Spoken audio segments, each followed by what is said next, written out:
Hi, everyone, and thanks for listening to the Admit One podcast, where we talk to students who have successfully navigated the college admission process and earned their ticket to college.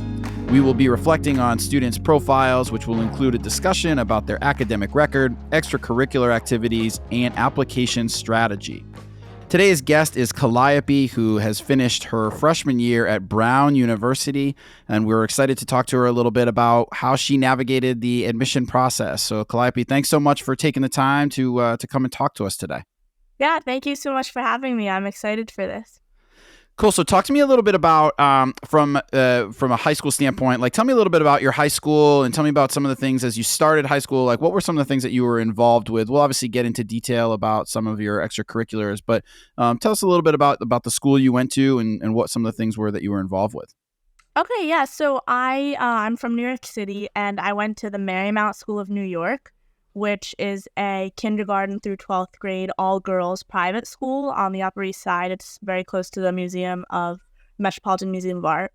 And I went there in 5th grade. So I went to a different school before that, and I went to Marymount in 5th grade.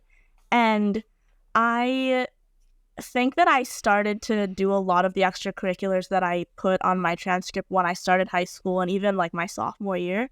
But my freshman year, one of the things I did that I really enjoyed was Model UN.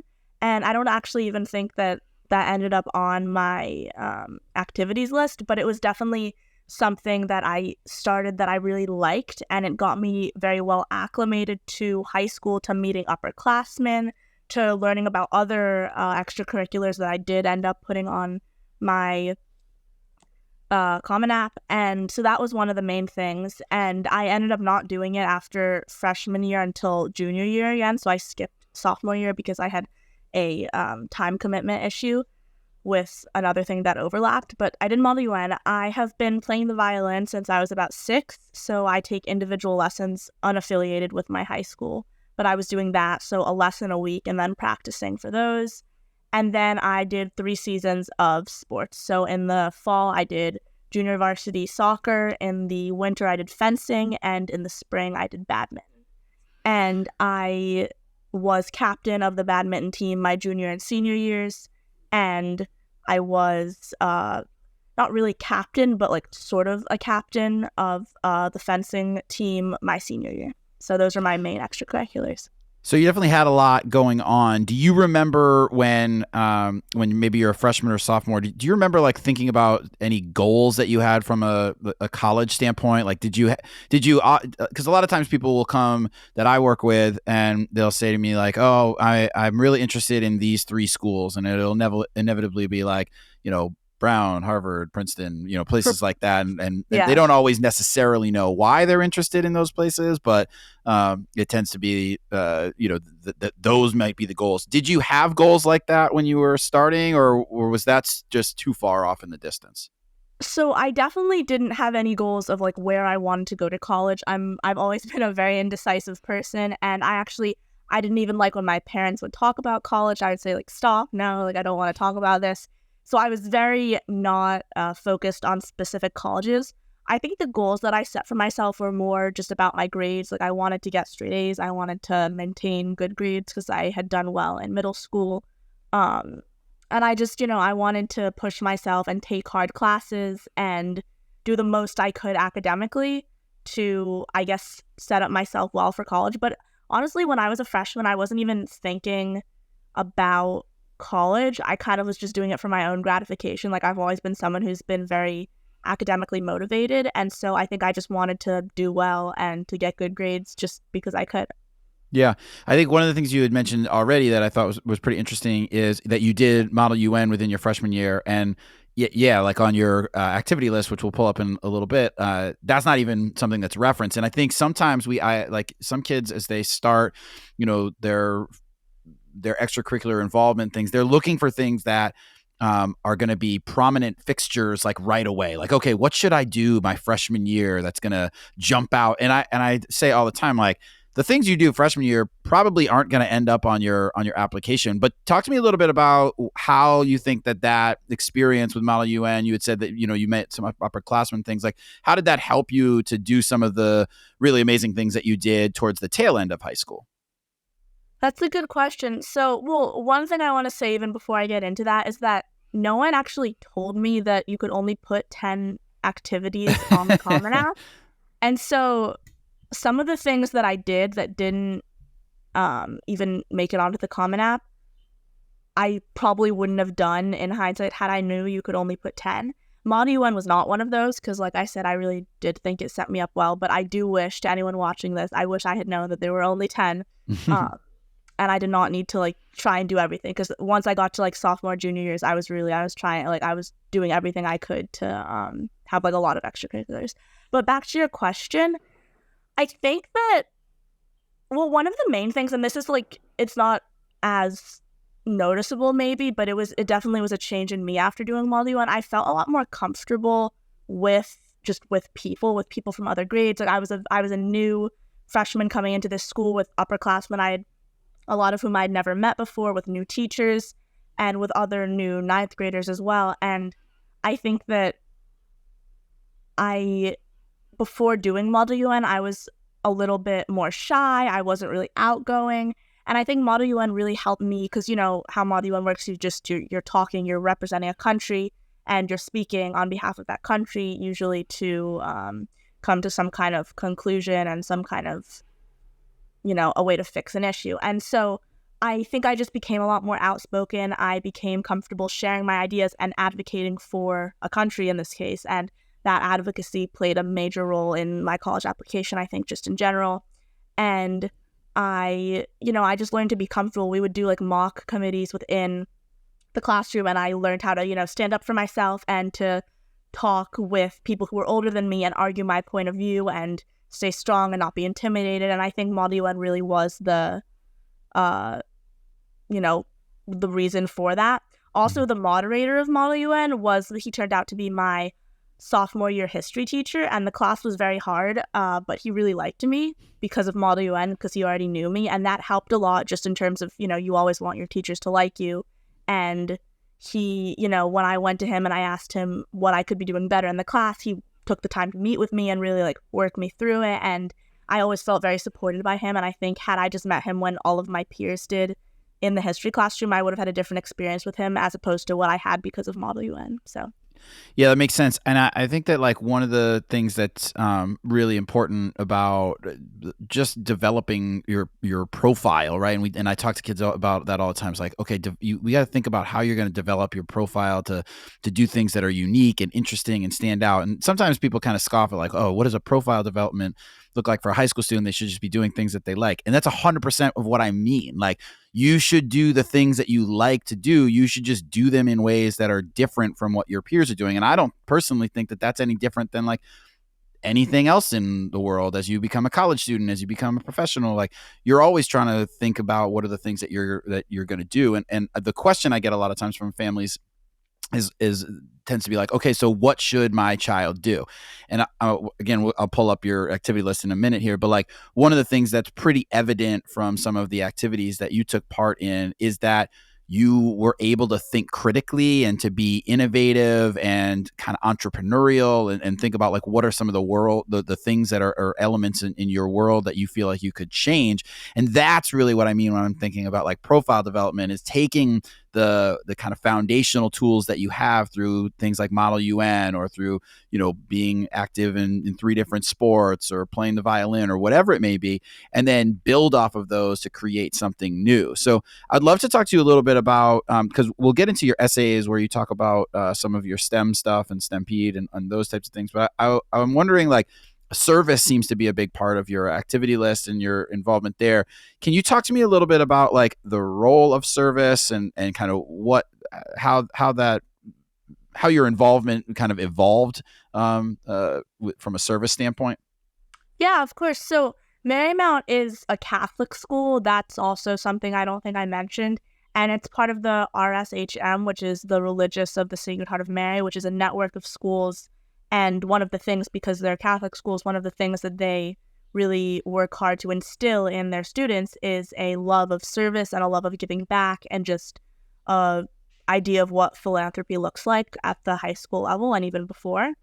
And so my first experiences with service were through Marymount sanctioned activities, especially in 10th grade. We took our Marymount, because it's a religious affiliated school, every year you take some type of religion class. And so my sophomore year, the class was social justice.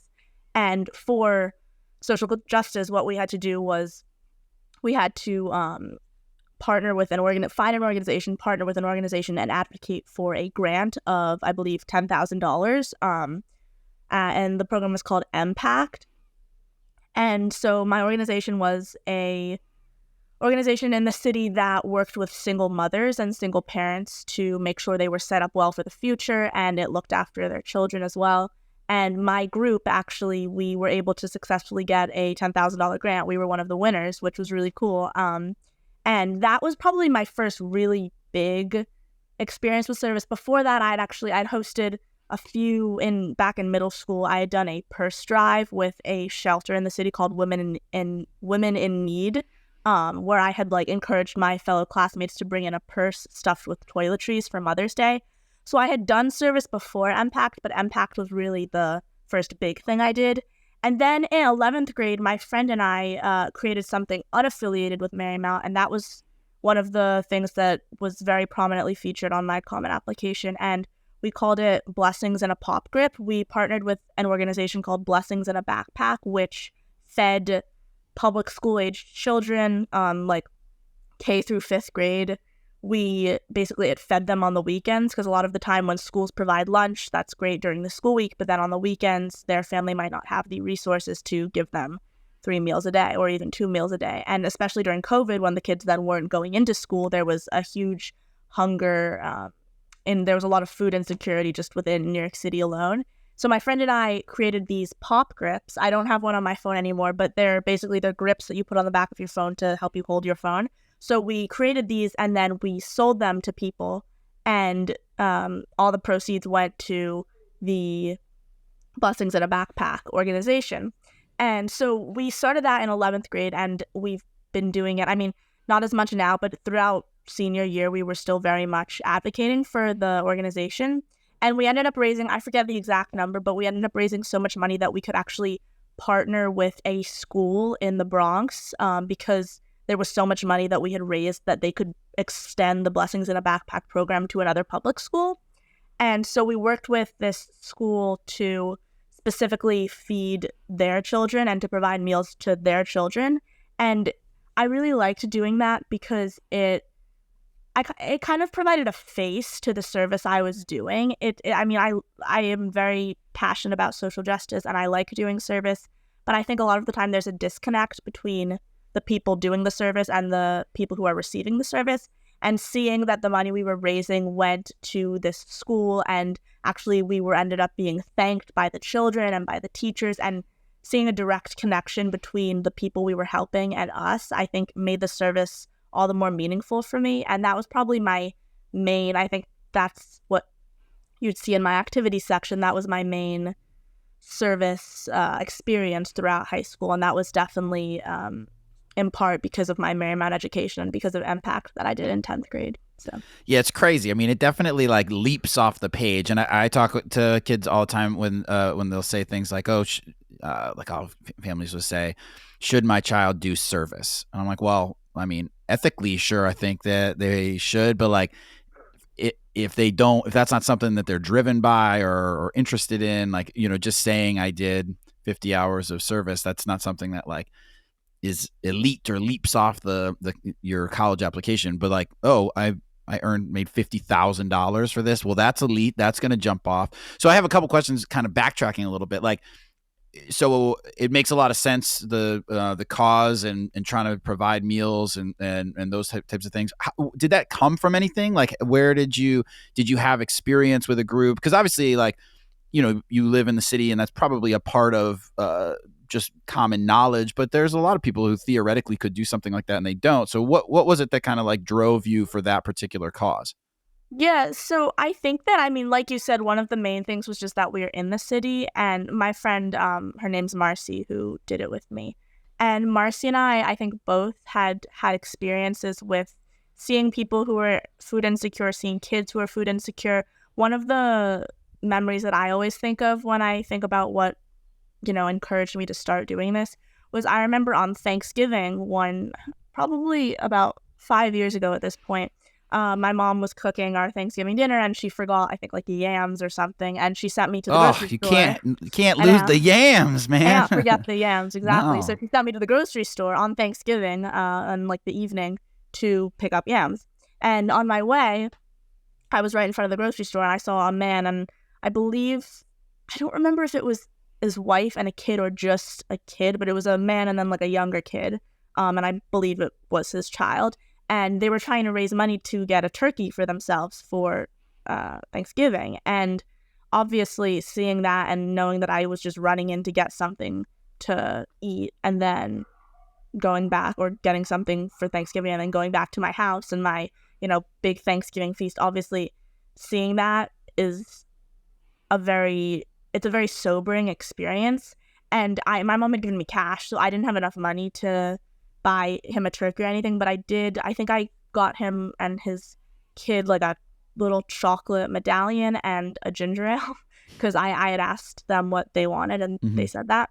And obviously I would have liked to have been able to give them a turkey or just something more than that. But I also just think more than that experience, I think just that experience in and of itself, I think that experience basically just like opened my eyes to food insecurity at a different level and sort of was my first up close experience with it.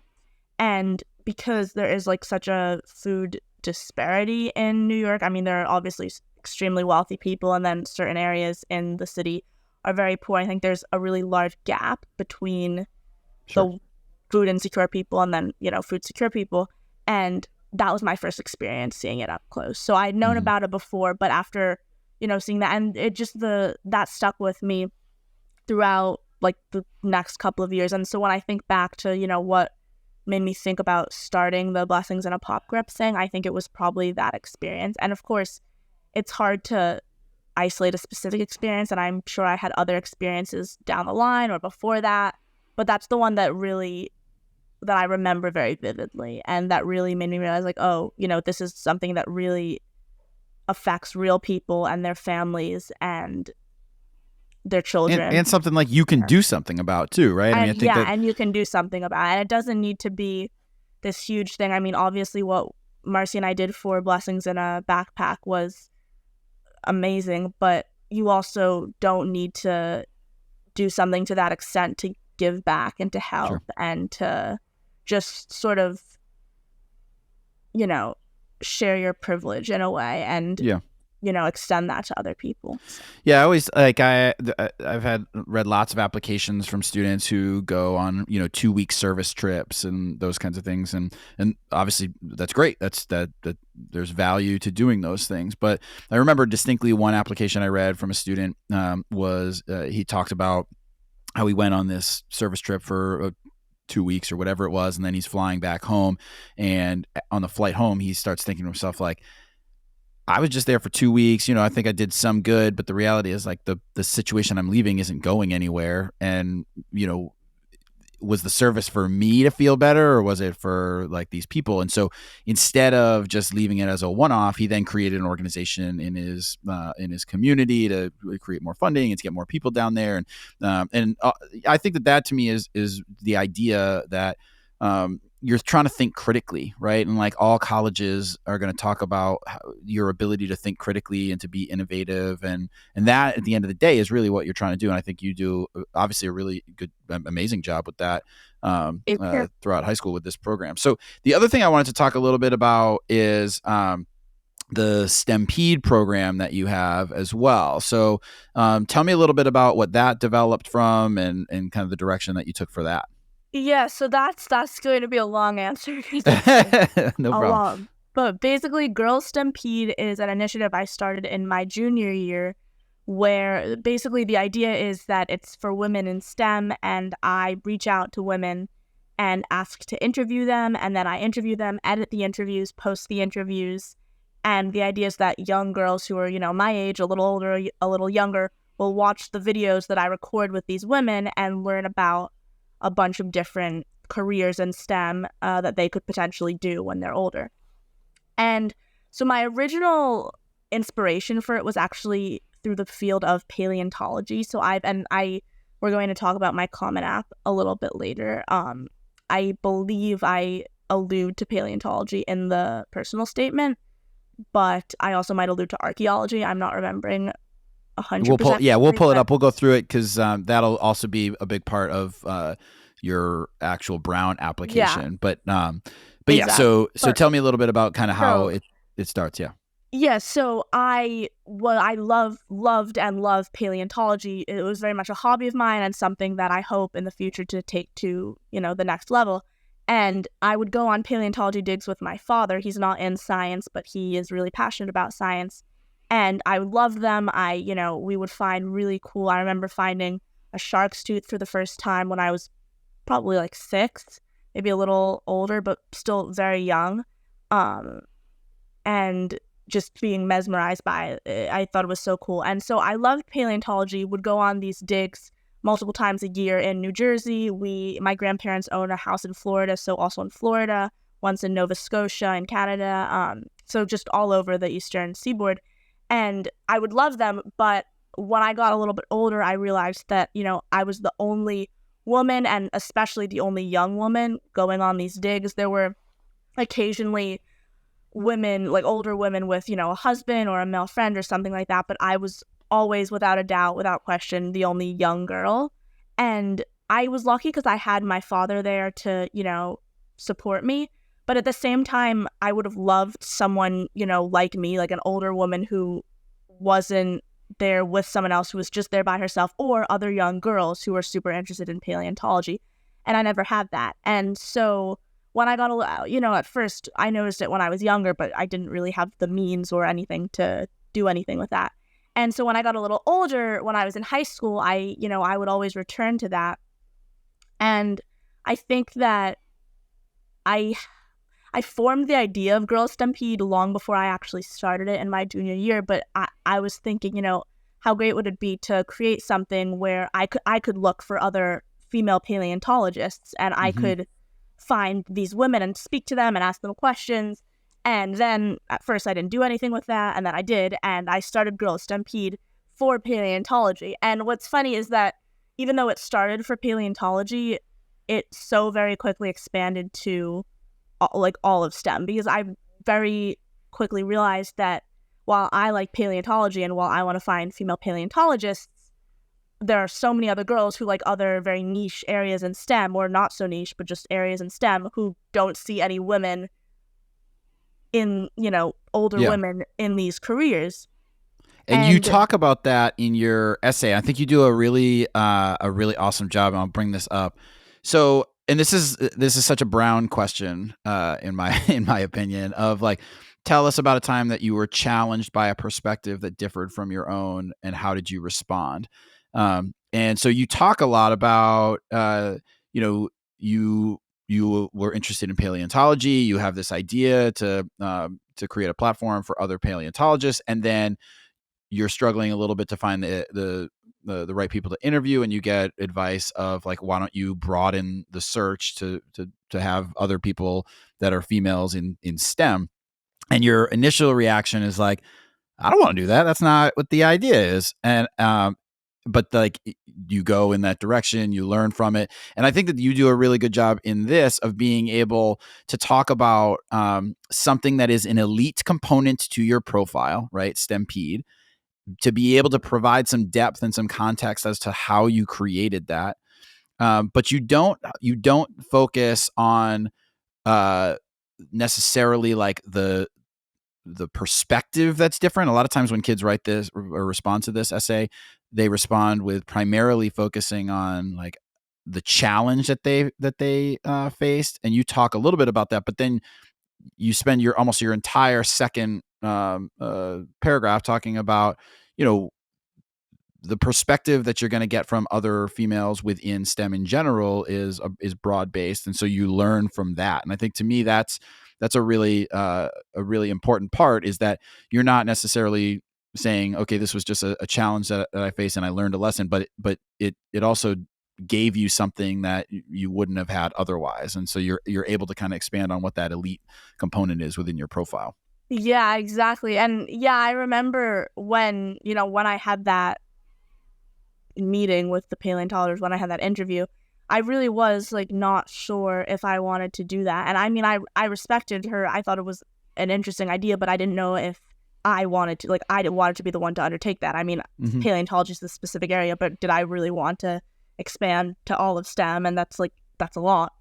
And so I gave it a go, and then it was, very successful. And I genuinely enjoyed talking to women who weren't just paleontologists. And I think I arguably learned just as much from these women about other careers in STEM, but then also about some of the common, themes within a woman's experience in STEM from these women who weren't paleontologists.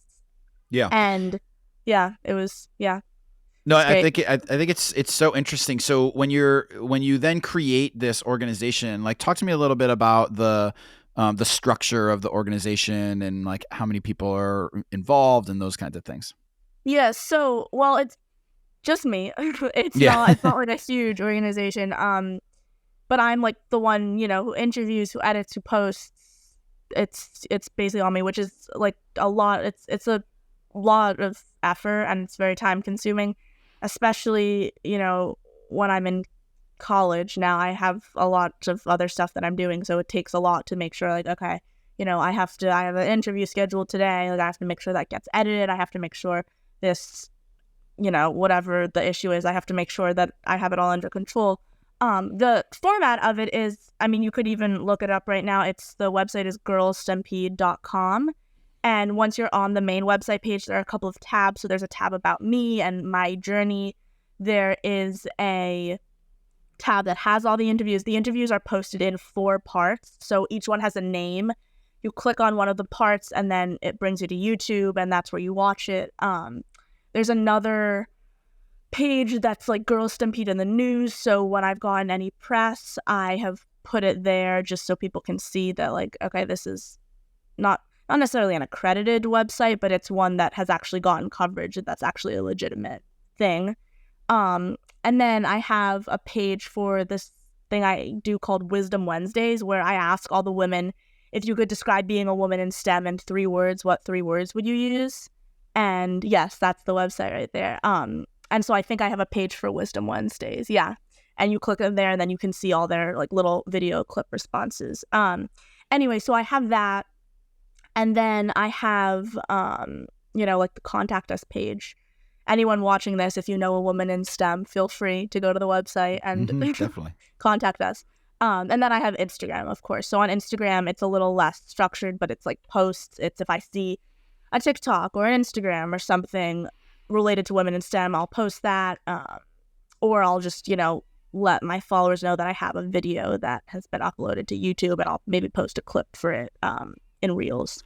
So these are things that I describe as elite, and I talk about that all the time. Like if you're looking to be competitive at highly selective and elite institutions, elite from the standpoint of like the likelihood of admission, then you need to do things that are going to stand out and that are innovative. And to me, this is like the kind of the epitome of that. So no, I think it's great to be able to share it a little bit. I wanted to get into a little bit of like how you thought about your actual application and the structure behind it, because you have a lot, like you've gotten involved in a lot of different things, and you don't have very many places to talk about that within your application. So you have a main Common App essay that you write that we can talk about in a second. Maybe we can start there. But then you also have just a few supplementals that you talk about with Brown specifically. So maybe we can start with the main Common App essay, and what kind of went through your mind? What were you thinking about as you as you started approaching this? Like what did you want to convey? Were there areas of focus? Like, did you go back and forth on ideas? Talk to me a little bit about the thought process there. So I'm lucky in that I decided that I wanted it to be about discovery, and I wanted 3 different moments to feature prominently in it. And I remember it was let me think about this. I want to say early my senior year that I wrote it, but it might have even been over the summer that I wrote it. And it was a very rough draft, but I had all 3 memories there. And well, actually, that's not true. I had 2 of the memories, and I had a third memory that I ended up changing out for the final memory that I have. So it was very much very early, done in a format that I knew I could work with, and I wanted to edit it, and I knew it was going to need to be edited, but I was very lucky in that I sort of just I was probably like walking to school one day, or if it was over the summer, just like doing some random thing, and I thought, oh, it would be cool to do a comment app that focuses on 3 memories. And I'm a big reader, and I don't easily get distracted when I'm reading fiction. But when I read like personal narratives, if it's like one narrative, I tend to get a little distracted. So I wanted to do 3 stories because I thought that that could keep readers engaged because I wasn't spending too long on one thing. But at the same time, I wanted to be wary of having these 3 unconnected stories and then a reader reading it and being like, okay, well, what's the point? Like, none of them really go together. Mm-hmm. So I wanted to make sure that there was a theme within all of them that I discuss at the end of every paragraph, but that each, event was very independent of the other ones to make sure that people understood that this was a progression. And I don't know if people are reading the comment app as I say this, but just to give a brief summary, 3 moments when I discovered something. So the first one is when I was very little and I discovered a piece of sea glass on the beach, a sea glass marble, actually. The second one is when I went and saw an abandoned house and explored an abandoned house in Maine. And I love that part, by the way.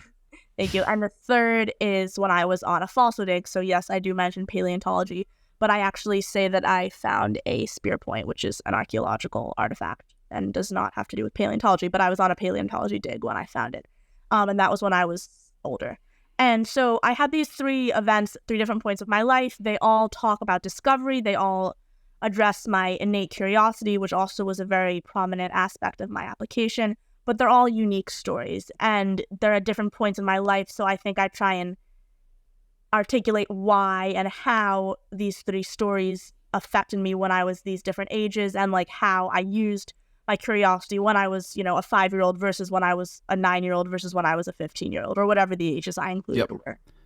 Yeah, so. I think I get nervous when students say I want to talk about 3 different experiences in my application or in the essay. And I'm always like, oh, geez, I don't know. Like that's, it's a lot to cram into 650 words or less. And, how are you going to do that?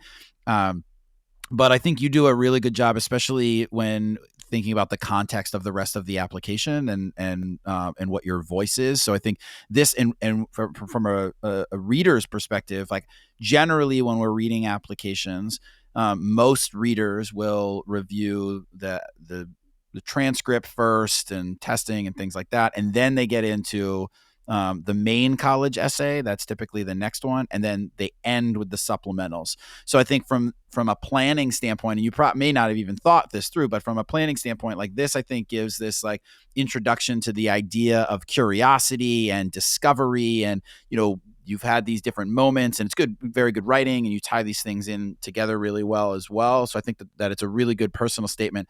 I think by itself, like, I don't know that it necessarily demonstrates like all of the amazing things that you've done, but that's what's important, is that it's not by itself and that there's all of these other places. And I think a lot of times kids have this tendency to want to cram everything into their main college essay, or not even cram, but they want to talk about the thing that they're most proud of, maybe. And maybe that biggest moment of pride is Stampede, or the community service that you did, or research and things like that, but they're not looking at it within the larger picture, and to be able to say, well, you have other areas that you can talk about that. And I think for you, and when I look at your application, you do a really good job of taking advantage of the questions that are asked, and the personal statement plays a really good role of giving an introduction to this idea of your curiosity and some of the things that you've been interested in. But then you get into the Brown supplemental,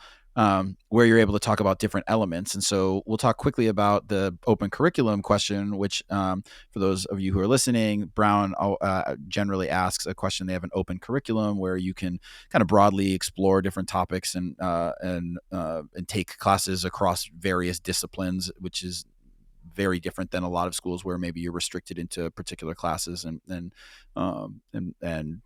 colleges and things of that nature. So they asked to tell us about any academic interests that excites you and how you might use the open curriculum to pursue them while also embracing topics with which you are unfamiliar. And so talk to me a little bit about kind of your approach to this, because I think you do a good job of kind of tying in. It's sort of a little bit of like a why Brown essay, but it's also talking about how you're going to be able to fine tune your interests in particular areas.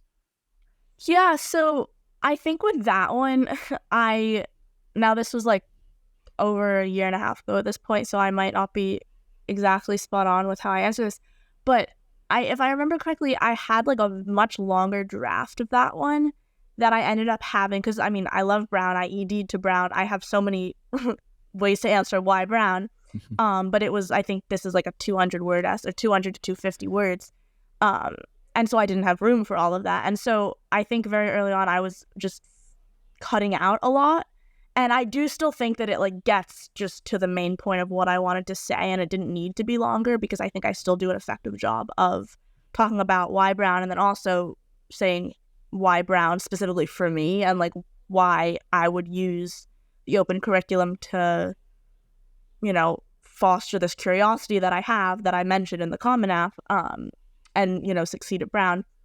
And I really liked it. I was actually worried, I think, when I was writing this application, that too much of my stuff was focused on science, because, I have the other one that we looked at, which was paleontology, and like Girl Stampede, but with a paleontology focus. And then I have this one, which I start with, a paleontologist friend or a scientist friend of mine. And then I have my Common App, which is also kind of related to the whole thing.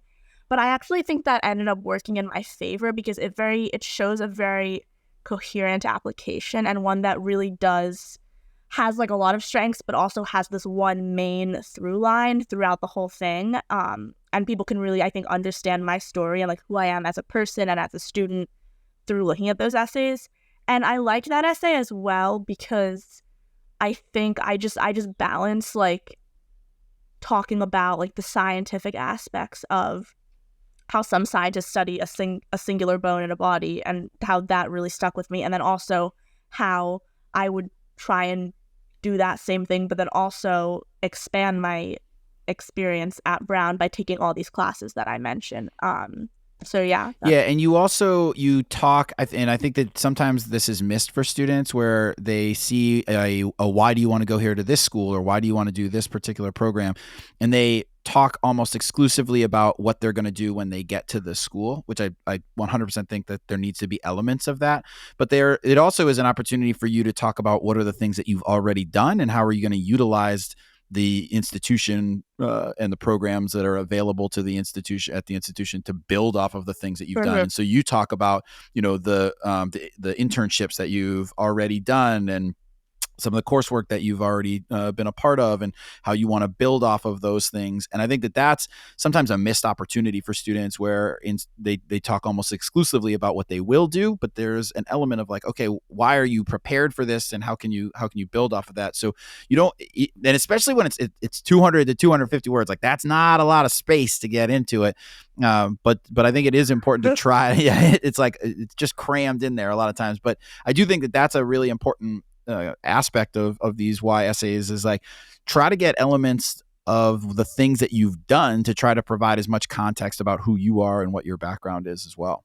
Exactly. And I feel like the way I saw it when I was doing the application is that every place where they want you to write something is an opportunity for you to tell them something about yourself. And you should try and tell them different things about yourself in all of these different places. So whether that's, a supplement or your Common App or your activity, like it just everything, you just want to give them information. So even in the case of that, which is very much a why Brown essay, yes, why Brown, but this is why Brown. Like this is who I am, this is what I've done, and this is why Brown is right for me. Totally. And then the last question for Brown, which I'll pull up in a second, they say Brown students care deeply about their work and the world around them. Students find contentment, satisfaction, and meaning in daily interactions and major discoveries, whether big or small, mundane or spectacular. Tell us about something that brings you joy. And I can't even tell you the number of times I've gotten questions about, well, what are they looking for here?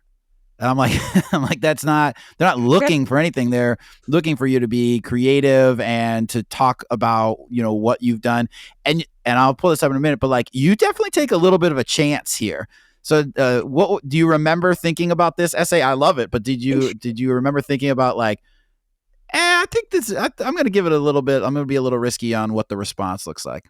Yeah, so I'm glad you asked about this one. This is by far, without a doubt, my favorite essay that I wrote for any college. I had a extended version that I submitted to another college. I forget what college that I actually like better because I play it up even more. But this is like my favorite, topic that I write about. And to anyone not reading it, I write about a movie that I do always watch with my dad called Plan 9 from Outer Space. It's from I think the 60s, and it's known as one of the worst movies of all time, just in terms of production and acting and the script, and literally every aspect of it is just god awful.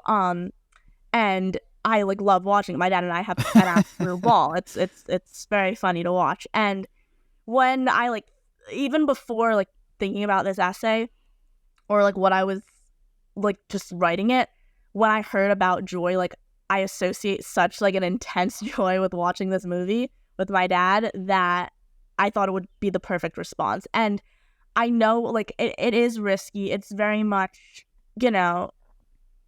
not probably what they get a lot of. I start with a quote, which is not always what you're supposed to do because, again, a very short essay, it's 250 words, and I use probably about 40 of them to write something that isn't even my own words. But I also thought that in the case of this, because for a long part of the thing I'm talking about why this movie's so bad, so I thought starting with a quote would be perfect because it demonstrates how bad just in the writing, and that's the first line of the movie.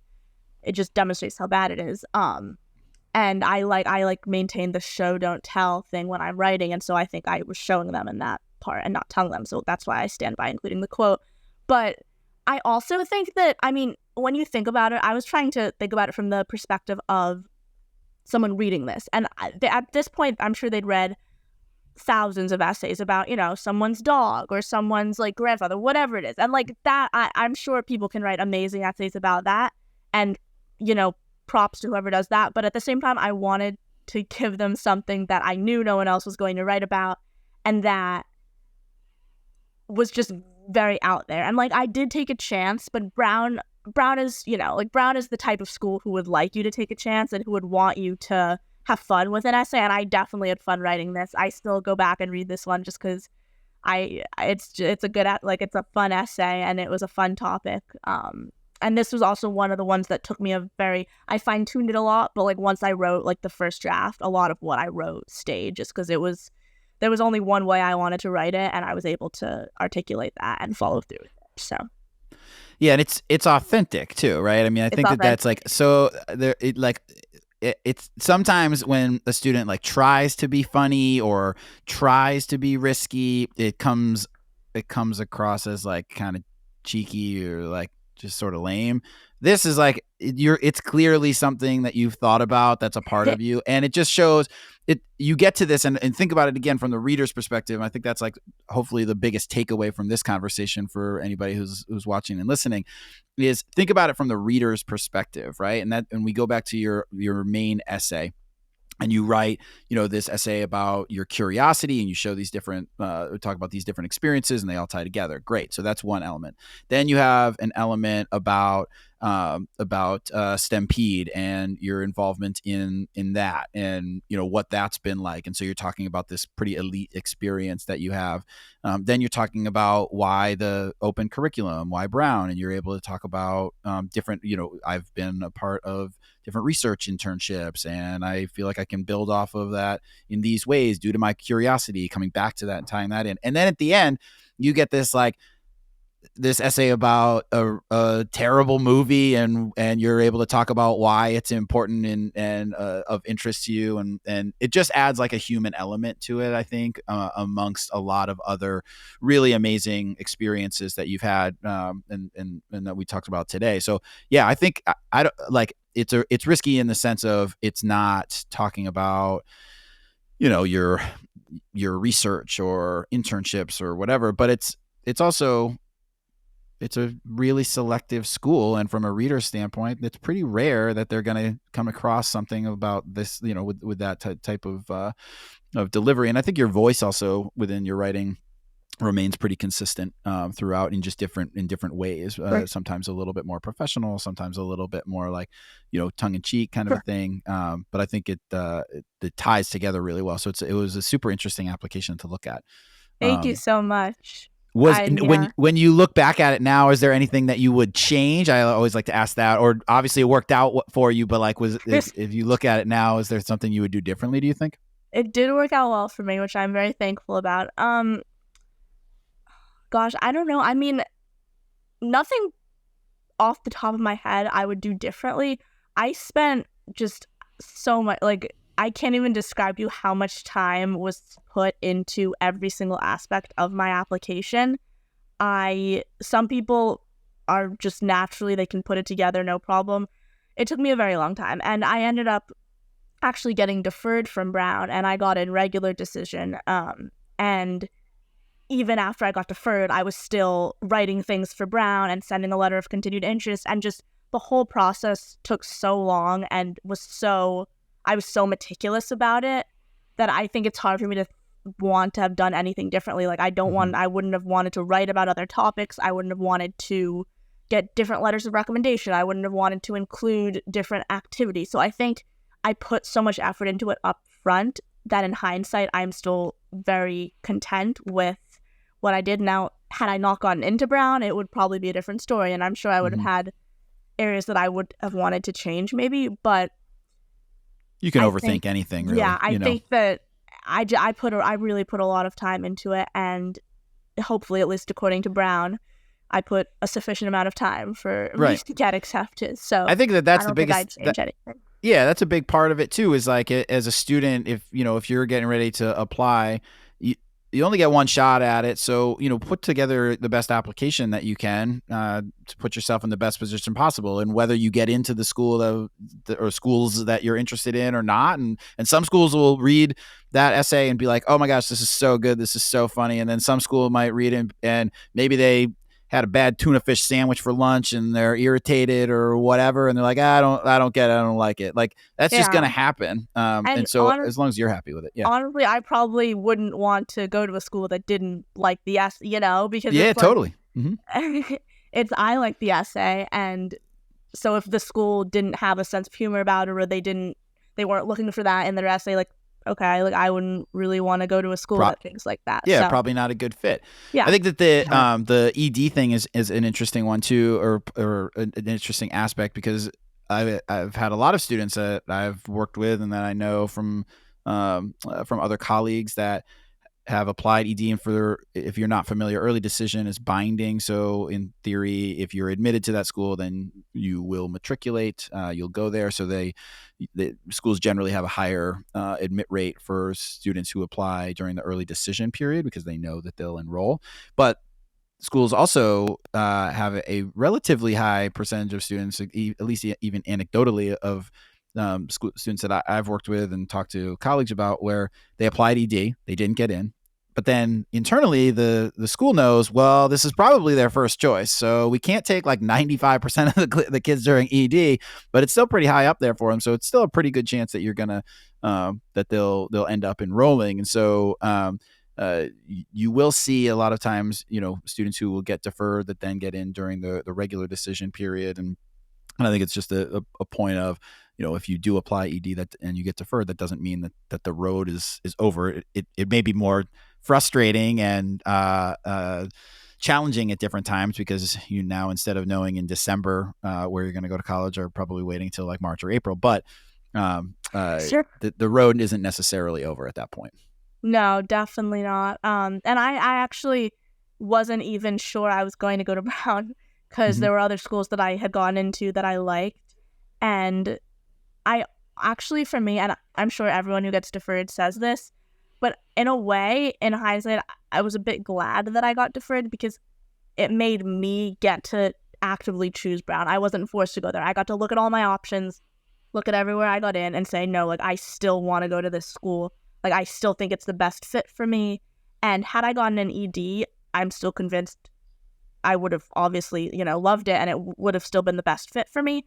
But there always sort of been the little voice in my head saying, but what if you got in here? Or what if you only are going here because you were forced to go here? So I think that, and like I said, like at the very beginning, I wasn't even thinking about colleges in ninth grade. I'm not the person who, had a dream school from the time they were like 10 years old and they needed to go to Brown. I applied to Brown because I thought at the time that it was going, I ED'd to Brown because I thought at the time that it was going to be the best fit for me and the school of that caliber that I had the highest likelihood to get into.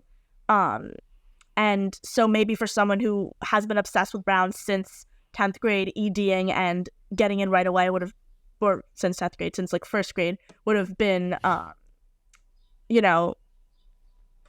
good for them, and they would have been very happy to get an ED. And for me, obviously that would have saved me a lot of sweat and tears. Headache, maybe? Yeah, exactly. At the same time, I'm very glad that it worked out in the way it did and that I still got to choose Brown, and I get to remind myself of all the reasons I did choose Brown. Yep. So that's what I'll say. I love it. Well, I think that's a perfect place to end. Thank you so much for taking the time to talk and share your application materials. It's super interesting to go through, and really excited to see what the future holds for you over the next couple of years at Brown. And so thanks again for taking the time. For anybody listening, make sure that you like, follow, subscribe, share, and then check back. We'll be releasing episodes every week. And so we look forward to hearing more great students and learning more about their pursuits. So thanks again for taking the time, and look forward to speaking with you again in the near future. Thank you so much for having me. This was great. And go check out, anyone watching, go check out Girl Stampede. Absolutely.